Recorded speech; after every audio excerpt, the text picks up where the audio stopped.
বিশ্বাস ছিল সেই আমিনার কুলের ছোট্ট শিশু একদিন আরশে যাবেন দুলা হয়ে। মেরাজের রাত্রে জিব্রাইল পাগল পাড়া হয়ে গিয়েছিল একবার জাগানোর জন্য। জিব্রাইল এমন পাগল পাড়া হয়ে গিয়েছিল, ভয়ে ভয়ে জাগিয়েছিল, যার আঙ্গুল উঠলে আকাশের চাঁদ দুই টুকরা হয়ে যায়, যার আঙ্গুল উঠলে আকাশের মধ্যে কম্পন সৃষ্টি হয়ে যায়। ওয়ারাফা'না লাকা যিকরাক, হে রাসূল আমি আপনার সম্মান বুলন্দ করে দিয়েছি, এমন বুলন্দ করে দিয়েছি যে আপনার নবুয়তির পরে কিয়ামত পর্যন্ত আর কোন নবী আসবে না। সুবহানাল্লাহ। প্যারে হাজিরিন, আল্লাহ তাআলা যদি এমন একটা পাল্লা বানায় যেই পাল্লার মধ্যে 7 আসমান রাখা যায়, 7 জমিন রাখা যায়, পাহাড় রাখা যায়, পর্বত রাখা যায়, যেই পাল্লার মধ্যে তামাম নবীদের রাখা যায়, আউলিয়া کرامদেরকে রাখা যায়, নুজাবা রাখা যায়, তুলাবা রাখা যায়, হুফাজা রাখা যায়, উলামা রাখা যায়, তামাম নবীদের রাখা যায়, আদম, শীস, নূহ, ইলিয়াস, এক কথায় যত সৃষ্টি আছে ওই সৃষ্টিগুলোকে যদি আল্লাহ রাব্বুল আলামিন এক পাল্লায় রাখেন, আরেক পাল্লায় যদি আমিনার দুলা মুহাম্মদ কামলেওয়ালাকে রাখেন, আমার নজরিয়ত, আমার বিশ্বাস মুহাম্মদ কামলেওয়ালার পাল্লা বাড়ি হবে। ওয়ারাফা'না লাকা যিকরাক, হে রাসূল আপনার সম্মানকে আমি বুলন্দ করে দিয়েছি, হে রাসূল আপনার মান মর্যাদা কেমন বুলন্দ করে দিয়েছি, আপনার নবুয়তির পরে আর কোন নবী আসবে না। প্যারে হাজিরিন, বলতে পারেন দলিল কি? রাসূল বললেন যে এটা দলিল কি? রাসূলের যে এই এত বড় পাল্লা যদি আল্লাহ বানায়, কোন পাল্লা তো নাই, যদি বানায় যে পাল্লার মধ্যে রাখলে আরশ কুরসি সহ যা আছে তামাম সৃষ্টি যদি রাখা হয়, আরেক পাল্লায় যদি মুহাম্মদ কামলেওয়ালাকে রাখা হয়, তাহলে মুহাম্মদ কামলেওয়ালার পাল্লা যে বাড়ি হবে বললেন, এটা আমার নজরিয়াত আমি বলছি, এর পক্ষে কোনো দলিল আছে না? ওয়াজের জুসে কয়ে দিয়েছেন ভাই, ওয়াজের জুসে বলি নাই, কুরসি বলছি। দেখেন ইসরার রাত্রে, মেরাজের রাত্রে রাসূল সাল্লাল্লাহু আলাইহি ওয়াসাল্লামকে অভ্যর্থনা জানানোর জন্য তামাম নবীরা রেডি, অভ্যর্থনা জানানোর জন্য বাইতুল মাকদিসের মধ্যে তামাম আম্বিয়া কিরাম রেডি, উপস্থিত আছেন।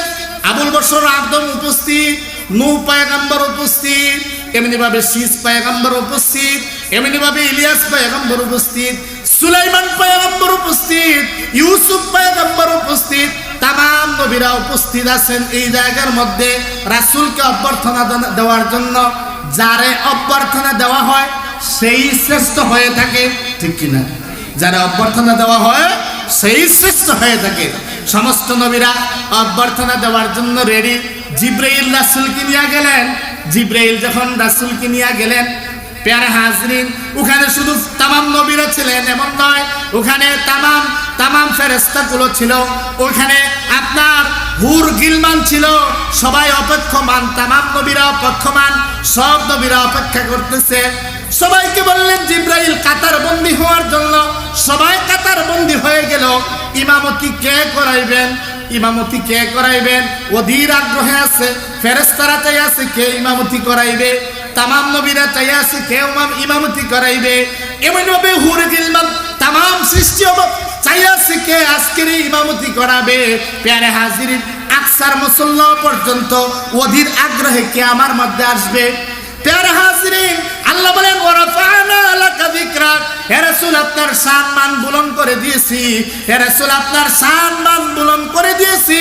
ইমামতির যত আওসাফ আছে, তামাম নবীদের ইমাম হওয়ার জন্য যত আওসাফ আছে, যত গুণ আছে, যত কোয়ালিটি আছে, আমি আল্লাহ রাব্বুল আলামিন আপনার মধ্যে দিয়ে দিয়েছি। সুবহানাল্লাহ। হে রাসূল আপনি সাইয়্যিদুল মুরসালিন, আপনি খাতামুন নবীন, হে রাসূল আপনি আকা নামদার, হে রাসূল আপনি তাজদারি মদিনা, আপনি জিগর গুশে আমিনা, হে রাসূল আপনি আজমালুল খালাইক, হে রাসূল আপনি ইন্নাকা লাআলা খুলুকিন আযীম, হে রাসূল আপনি খুলুক আযীম ওয়ালা। জিব্রাইল বললেন রাসূল যান নামাজ পড়ান। রাসূল সামনে চলে গেলেন, নামাজ পড়াইলেন। তামাম নবীরা মুক্তদি, আদম মুক্তদি, নূহ মুক্তদি, শীস মুক্তদি, ইব্রাহিম পয়গম্বর মুক্তদি, তামাম নবীরা মুক্তদি হয়ে আছেন। রাসূল ইমাম আছেন, রাসূল ইমামুল মুরসালিন হয়ে গেলেন, রাসূল সাইয়্যিদুল মুরসালিন হয়ে গেলেন। এখন আপনাদেরকে জিজ্ঞেস করি, ইমামের মর্যাদা বেশি না মুক্তাদির মর্যাদা বেশি? বলেন না, আওয়াজ দেন। ইমামের মর্যাদা বেশি না মুক্তাদির মর্যাদা বেশি? ইমামের মর্যাদা বেশি। ইমামের মর্যাদা যদি বেশি হয়ে থাকে, ইমামকে সাইয়্যিদুল মুরসালিন, ইমামকে খাতামুন নবীন, ইমামকে আকে নামদার তাজদারে মদিনা, মুক্তাদিকে আদম মুক্তদি, নূহ মুক্তদি, শীস মুক্তদি, সুলাইমান পয়গম্বর মুক্তদি, তামাম নবীরা মুক্তদি। প্যারে হাজরিন, তামাম নবীরা মুক্তদি, এমনকি ফেরেশতাকুল সরদার জিব্রাইল পর্যন্ত মুক্তাদি। সুবহানাল্লাহ।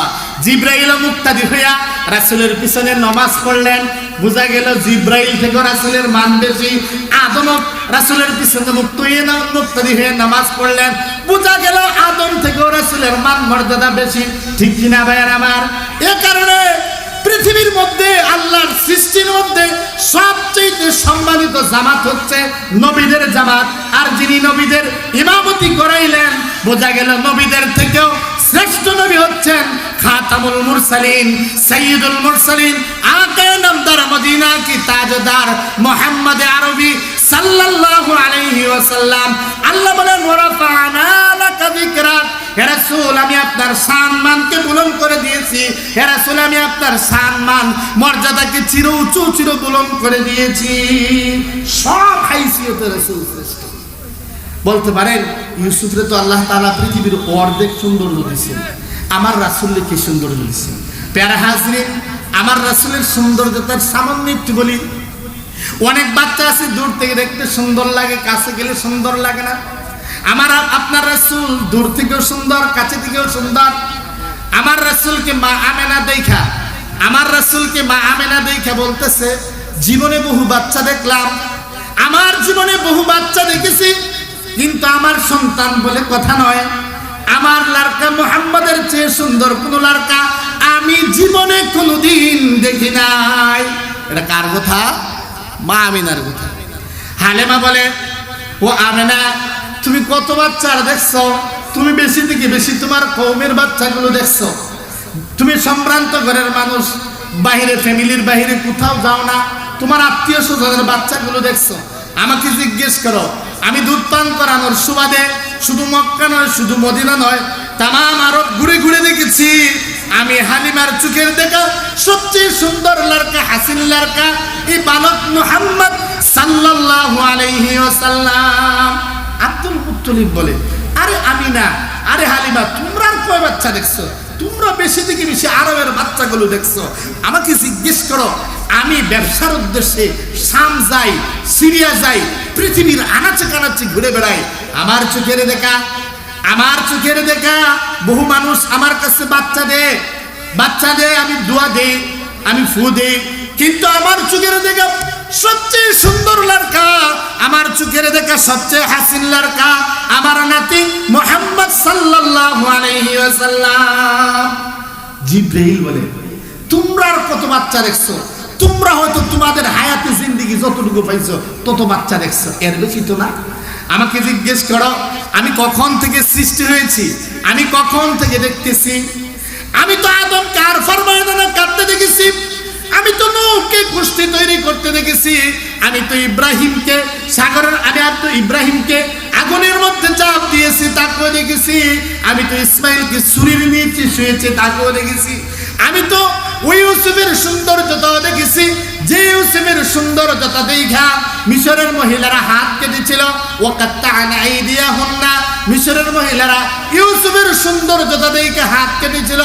আমি জিব্রাইলের দেখা সবচেয়ে সুন্দর লড়কা, সবচেয়ে হাসিন লড়কা, সবচেয়ে সুন্দর লড়কা এই বালক মুহাম্মদ সাল্লাল্লাহু আলাইহি ওয়াসাল্লাম।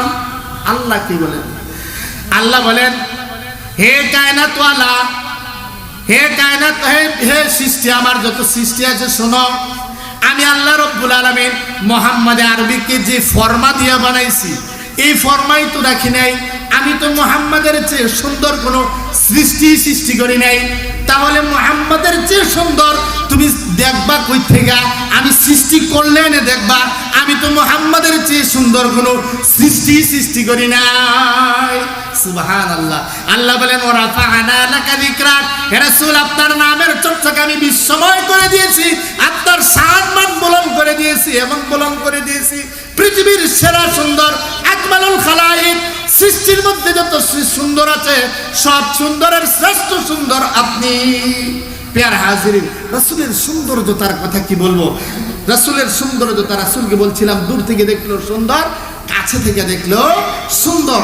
যারা দূর থেকে দেখেছে তাদের আকওয়াল মওজুদ আছে, যারা কাছে থেকে দেখেছে তাদেরও আকওয়াল আমার কাছে মওজুদ আছে। ওয়াজের জোশে কোনো কথা কইতেছি না ভাই, ব্রেন জাগাতি। প্রিয় হাজিরিন, ওয়াজের জোশে বলতেছি না। যারা দূর থেকে দেখেছে, 1-2 বছর দূর থেকে নয়, প্রায় 1300-1400 বছর দূর থেকে দেখা বলে বালাগাল উলা বিকামালিহি কাশাফাত দুজা বিজামালিহি হাসানাতু জামিউ খিসালিহি সাল্লু আলাইহি ওয়া আলিহি। বালাগাল উলা বিকামালিহি, সর্বোচ্চ শিখরে তিনি নিজ মহিমায়, কাটিল তিমির রাশি তার রূপের আভায়। এটা তো 1300 বছর পরে। 555 হিজরির মধ্যে আহমদ রাফাই রহমাতুল্লাহ আলাইহি রাসূলের রওজা শরীফের পাশে গিয়া কবিতা আবৃত্তি করে। কি কবিতা আবৃত্তি করে? ফি হালাতিল বুদি রূহি কুনতু উরসিলুহা তুকাব্বিলুল আরদা আন্নি ওয়া হিয়া নাইবাতি ওয়া হাযিহি দাওলাতুল আসবাহ কাদ হাদারাত ফামদুদ ইয়ামিনাকা কাই তাহযা বিহা শাফাতি। আহমদ রাফাই রহমাতুল্লাহ আলাইহি জুসের একটা কবিতা আবৃত্তি করছে, এশকের একটা কবিতা আবৃত্তি করছে। যখন এই কবিতা আবৃত্তি করছেন, রাসূল রওজা থেকে হাত বাহির করে দিয়েছেন। জোরে জোরে বলি সুবহানাল্লাহ। রাসূল রওজা থেকে হাত বাহির করে দিয়েছে। রাসূলের হাত 1-2 জন নয়, 1-2 জন নয়, লক্ষ লক্ষ হাজী সাহেবরা ছিলেন। রাসূলের হাত দেখেছেন, দেখে বলেছেন রাসূল সুন্দর। প্রিয় হাজিরিন, যারা কাছে থেকে দেখেছেন 1-2টা एग्जांपल দিচ্ছি, সময় একেবারে শেষ হয়ে যাচ্ছে। হাসান ইবনে সাবিত রাসূলের সামনে বসে বলতেছেন, ইয়া রাসূলুল্লাহ আপনি যদি ইজাজত দেন আপনার শানে একটা কবিতা আবৃত্তি করব। ইয়া রাসূলুল্লাহ আপনি যদি একটা ইজাজত দেন আপনার শানে কবিতা আবৃত্তি করব। রাসূলের শানে কবিতা আবৃত্তি হবে। রাসূলের শানে কবিতা আবৃত্তি হবে। রাসূল কিভাবে ইজাজত দেবেন ইতস্ততার মধ্যে পড়ে আছেন। এমন তো অবস্থা আল্লাহ রাব্বুল আলামিন বলেন, হে জিবরাইল যাও আমার হাবিবকে গিয়ে বলো আমার হাবিব যেন হাসান ইবনে সাবিতকে কবিতা আবৃত্তি করার জন্য ইজাজত দেয়। সুবহানাল্লাহ। এখন জিবরাইল আসছে, এসে বলতেছে, ইয়া রাসূলুল্লাহ আরশ থেকে অর্ডার হয়ে গেছে হাসান ইবনে সাবিতকে কবিতা আবৃত্তি করার জন্য, আপনি অনুমতি দিন। তখন রাসূল সাল্লাল্লাহু আলাইহি ওয়াসাল্লাম বললেন, হাসান ইবনে সাবিত তুমি কবিতা আবৃত্তি করো। তখন কবিতা আবৃত্তি করে, আহসানা মিনকা লাম তারা